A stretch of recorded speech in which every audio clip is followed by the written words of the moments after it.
Hi everyone, Anthony Fantano here, the internet's busiest music nerd, and it's time for a review of the new Dead in the Dirt album, The Blind Hole. After just a few EPs, this Atlanta, Georgia band is now dropping its full-length debut album on the infamous Southern Lord Records, a label that, as you may know, lately has been kind of dabbling in the sludgier side of extreme music, and this new record that they are presenting with Dead in the Dirt is a 22-track affair, and time-wise lands out around 24 minutes, averaging just over a minute per track. I decided to give this thing a listen, give it a review, even though I feel like labels like Southern Lord and maybe to an extent Death Wish Records have been kind of saturating the loud rock scene with heavy, sludgy, hardcore punk records or grindcore records, power violence records, kind of like this. But I feel like at least this album was interesting enough to catch my ear for the short amount of time that it did. We've got mosh,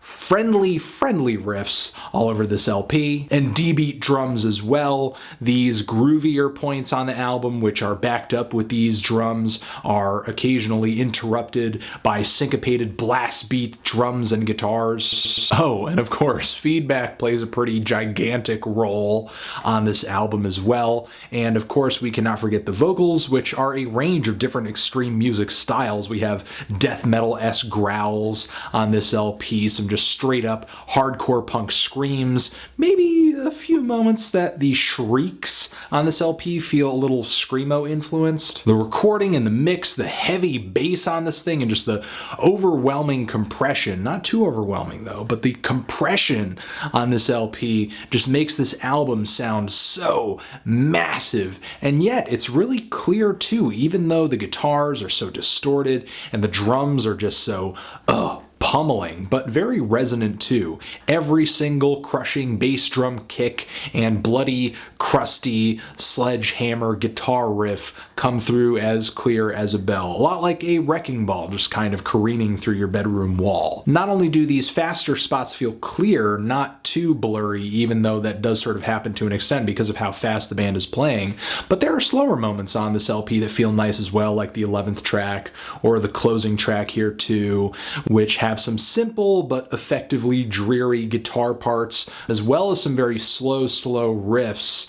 On the closer here, the low end on these riffs gets so heavy that there's this tangible rumble to the bass. It's moments like this that actually kind of lead me to believe that the band does have some kind of idea of what subtlety in music is. However, it's not really often on display with this LP. And that could be a good or a bad thing depending on what you're looking for. If you didn't already know, power violence and grindcore bands can kind of be a dime a dozen if you're looking for nothing more than kind of a completely unmemorable slugfest, where over the course of a stereotypically short album, you are beaten almost within an inch of your life, but you don't really remember much of any of it. Sure, there are bands like Nails that are really catchy, really groove heavy, and just have an insane sound that is just more powerful than most in this genre. And there are others like Wormrot, who I continue to sing the praises of, who are a grindcore act but come through with some real absurdities and eccentricities to the music they're creating. For sure, Dead in the Dirt has come through on this record with a fantastic recording, immense recording for this kind of music. But sometimes I can't help but feel like a lot of what is presented here, songwriting wise and vocally too, is just kind of very standard. I don't really feel like the vocals are legitimately wild or furious sometimes, just really kind of following in the footsteps of a lot of expectations coming from death metal and hardcore punk. I definitely don't feel like the vocals here are as infuriated as what I've heard from either Infest or Charles Bronson. And on the shorter tracks, I do tend to feel like the band's writing, especially on the riffs, can be sort of unmemorable. It's really the longer and meatier tracks and sometimes even the slower and sludgier tracks where I feel like Dead in the Dirt's potential kind of comes through. While they do have that physical intensity that you would want from some of the shorter tracks on here, there's not much to them that I gravitate toward. And while I wouldn't say that this record was boring to me, I'm actually surprised